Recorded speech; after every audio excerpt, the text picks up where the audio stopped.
Students, hope you all are fine. तो आज हम लोग एक एनाटॉमी से रिलेटेड सिस्टम वाइज बात करेंगे, क्योंकि सिस्टम जो होता है बॉडी सिस्टम एनाटॉमी में मोस्ट इंपॉर्टेंट होता है। हमें एनाटॉमी में पता होना चाहिए कि कौन से बॉडी सिस्टम का क्या वर्क होता है। सो एक एक सिस्टम के बारे में बात करेंगे कि क्या सिस्टम किस चीज़ में हेल्प करता है, क्योंकि हर सिस्टम का पर्टिकुलर वर्क है। अगर वो अपना वर्क नहीं करते हैं तब डिसऑर्डर्स और डिजीज़ कंडीशंस होते हैं। तो डिसऑर्डर और डिजीज़ कंडीशन पता होने से पहले हमें उसकी नॉर्मलिटी पता होनी चाहिए कि नॉर्मल क्या होता है और क्या वर्क होता है उसका। तो इसमें जो सिस्टम्स हैं वो है अस्थि तंत्र, मतलब बोन्स का जो सिस्टम होता है, पेशीय तंत्र, मस्कुलर का जो सिस्टम होता है, यूरिनरी सिस्टम मतलब मूत्र तंत्र की किडनी से रिलेटेड है। उसके बाद कार्डियोवास्कुलर सिस्टम जिसको रक्त परिसंचरण तंत्र बोलते हैं, और फिर उसके बाद इसमें नर्वस सिस्टम आता है, मतलब कि जो हमारे तंत्रिका तंत्र हैं जिससे संवेदनी सूचना जाती हैं उसके बारे में, और संवेदी तंत्र जिसको सेंसरी ऑर्गन्स बोलते हैं, ये भी एक सिस्टम है, इसके बारे में। उसके बाद अंतरास्रावी तंत्र जिससे कि जो हमारे बॉडी में एंजाइम्स या सिक्रीशंस होते हैं उसके बारे में बात करेंगे। सो एक एक करके डिस्कस करते हैं। सबसे पहले अस्थि तंत्र। जो अस्थि तंत्र होता है मीन्स हड्डियों से रिलेटेड। तो जो हड्डियाँ होती है इसमें कई टाइप्स की बोन हमारी बॉडी में पाई जाती हैं। हेड का अलग होता है जिसको कपाल बोलते हैं, और हैंड का अलग होता है। तो फीमर, ह्यूमरस, ये सारी हमारी बॉडी की बोन्स हैं। तो ये क्या इनका वर्क होता है? जो बोन्स का वर्क होता है हमारी बॉडी को सपोर्ट करना, उसको खड़े रहने में, चलने में और दौड़ने में सहायता प्रदान करना। और उसके बाद अगर हम कोई वर्क कर रहे हैं तो मूवमेंट में हेल्प करना। और जो बोन्स होती हैं उसमें जॉइंट्स भी होते हैं। तो वो जो जॉइंट्स होते हैं जो मूवेबल होते हैं, नॉन मूवेबल होते हैं, जो जॉइंट्स होते हैं हमारी बॉडी को सपोर्ट करते हैं। तो इनका सबसे ज़्यादा जो सहयोग है वो सपोर्ट करने में, चलने में है। उसके बाद फिर अस्थि तंत्र के बाद फिर नेक्स्ट है सिस्टम पेशीय तंत्र जिसको मस्कुलर सिस्टम बोलते हैं। जो पेशीय तंत्र होता है वो उसमें हमारी बॉडी के जो इंटरनल ऑर्गन्स होते हैं और जो बोन्स होते हैं उनको ढक के रखता है और सपोर्ट करता है। जो भी बाहर से जो फोर्स होते हैं या फिर बाहर की जो इंजरी होती है वो सिर्फ मसल्स पे सबसे ज़्यादा फोर्स करती है और इंटरनल ऑर्गन को प्रिवेंट करती है। तो ये मस्कुलर सिस्टम का ये वर्क है।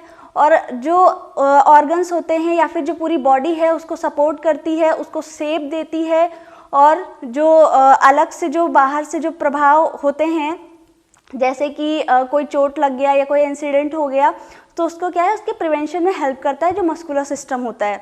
और जो मस्कुलर सिस्टम होता है उसका एक और वर्क है जो डाइजेशन होता है, उसमें संकुचन होता है। तो जहाँ भी स्पिंचर्स होते हैं वहाँ पे हेल्प करता है। संकुचन में मीन्स डायलेशन, और जो रिलैक्सेशन होता है उसमें हेल्प करता है मस्कुलर सिस्टम। उसके बाद फिर नेक्स्ट सिस्टम के बारे में अगर बात करें तो वो है कार्डियोवास्कुलर सिस्टम जिसको रक्त परिसंचरण तंत्र बोलते हैं। तो जो रक्त परिसंचरण तंत्र होता है वो हमारी बॉडी में रक्त के प्रवाह को बनाए रखता है, और जो रक्तचाप है उसको मेंटेन करके रखता है, कम या ज़्यादा होने से रोकता है और बैलेंस बना करके रखता है। और पूरी बॉडी में छोटी से छोटी कोशिका को ऑक्सीजन और ग्लूकोज देता है।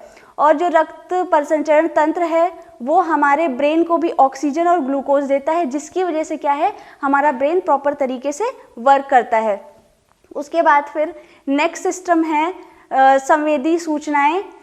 इसमें आती हैं सेंसरी ऑर्गन्स। जो सेंसरी ऑर्गन्स हैं उसमें आईज मतलब आँखें, नोज़, नाक आते हैं, और उसके बाद फिर ईयर आते हैं। इसमें क्या होता है, और स्किन भी आता है। इसमें क्या होता है कि जो भी देखना, सुनना या सूंघना या फिर महसूस करना, क्योंकि जो स्किन होती है वो फील करने के लिए इम्पॉर्टेंट होती है। तो इसमें ये सारी सूचनाएं, ये सारा वर्क होता है सेंसरी ऑर्गन्स का। इसमें से जो स्किन है इसके बारे में अलग सिस्टम है, इसका इंटीगोमेट्री सिस्टम, उसके बारे में अलग से हम लोग अध्ययन करते हैं। तो उसके बाद नेक्स्ट हम लोग बात करेंगे इंटीगोमेट्री सिस्टम का। जो इंटीगोमेट्री सिस्टम होता है इसको आवरण तंत्र बोलते हैं। आवरण तंत्र में क्या होता है, ये हमारी बॉडी को ढक करके रखते हैं और बाहर से इन्फेक्शन, संक्रमण, बैक्टीरिया, वायरस से बचा के रखते हैं। और उसके बाद ये जो हमारा स्किन है एज अ इम्यूनिटी भी वर्क करता है, क्योंकि जितना भी बाहर से इन्फेक्शन हमें मिलता है क्या उससे प्रिवेंट करता है। डस्ट, बाहरी आवरण जो होता है पर्यावरण, उससे क्या है बैलेंस बना के रखता है। जो स्किन होता है वो टेम्परेचर को मेंटेन करके रखता है हमारी बॉडी के। तो जो इंटीग्यूमेटरी सिस्टम है इसका ये वर्क होता है। इसमें लेयर्स होती हैं, डर्मिस, एपिडर्मिस, तो ये सारी लेयर का अपना अपना वर्क है, जो कि जो है ताप बना के रखते हैं, मीन्स टेम्परेचर मेंटेन करके रखते हैं। और जो भी इम्यूनिटी सिस्टम है उसको क्या है उसमें पूरा सपोर्ट करते हैं। नेक्स्ट है लसिका तंत्र, जिसको लिम्फेटिक सिस्टम बोलते हैं। जो लिम्फेटिक सिस्टम होता है ये इसका सब एक ही इम्पॉर्टेंट वर्क है, जो है इम्यूनिटी देना, प्रतिरक्षा तंत्र। ये प्रतिरक्षा तंत्र ये ऐसे देते हैं क्योंकि जो ये लसिका तंत्र होते हैं, जैसे ही बॉडी में कोई इन्फेक्शन आता है वो क्या है उसको कैच करते हैं और क्या है अपना साइन एंड सिम्टम शो करते हैं। जैसे कि जो भी लिम्फेटिक नोड्स है उसमें क्या स्वेलिंग्स आ जाएगी, तो ये सारे इन्फेक्शन को शो करते हैं और उनसे प्रिवेंट करते हैं। उसके बाद नेक्स्ट सिस्टम है यूरिनरी सिस्टम, जिसको कि मूत्र तंत्र बोलते हैं। इस सिस्टम में क्या है किडनी, यूरेटर और किडनी यूरेटर जो कि क्या करते हैं हमारी बॉडी में जो यूरिन होता है उसको फॉर्मेशन करते हैं, उसका मीन्स यूरिन को, मूत्र को बनाते हैं और उसको निष्कासित करते हैं, जिसकी वजह से जो वेस्ट प्रोडक्ट हमारी बॉडी का है वो बाहर निकलता है। मतलब जो यूरिनरी सिस्टम का वर्क है वो क्या है रक्त को शुद्ध रखना है, हमारी बॉडी को जो है जितने वेस्ट प्रोडक्ट हैं उनको बाहर करना है।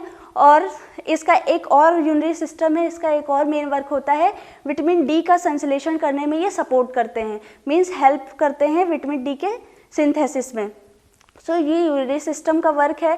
उसके बाद फिर नेक्स्ट सिस्टम है रिप्रोडक्टिव सिस्टम, जिसमें क्या है इसमें 2 टाइप्स के मेल और फीमेल अलग अलग जो है इनका सिस्टम होता है। सो ये क्या है जो चाइल्ड बर्थ होता है उसमें जो है हेल्प करते हैं, सपोर्ट करते हैं, ये मेन ऑर्गन होते हैं। और उसके बाद फिर अगर फीमेल की बात करें तो फीमेल में ये मेंसेस के लिए इम्पॉर्टेंट होते हैं। उसके बाद नेक्स्ट सिस्टम की अगर बात करते हैं तो इसमें जो है हम लोगों ने यूरिनरी सिस्टम के बाद हम लोगों ने पढ़ा रिप्रोडक्टिव सिस्टम। रिप्रोडक्टिव सिस्टम को एक और इसमें आता है genito urinary system. Genito urinary system में जो जेनाइटल और यूरिनरी दोनों का हम लोग एक साथ जब स्टडी करते हैं, मीन्स यूरिनरी सिस्टम और जेनाइटल का जब एक साथ हम लोग स्टडी करते हैं तो इसको जेनाइटो यूरिनरी सिस्टम बोलते हैं।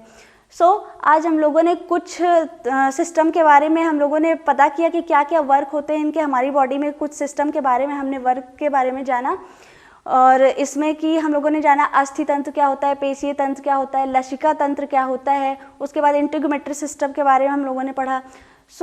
एक एक करके मैंने बताया कि क्या वर्क होते हैं, और भी ढेर सारे सिस्टम्स हैं, बट ये मेन सिस्टम्स हैं जिनके बारे में हमें जानना ज़रूरी होता है। Hope you all understand. Thank you for watching the video. Bye for the next video.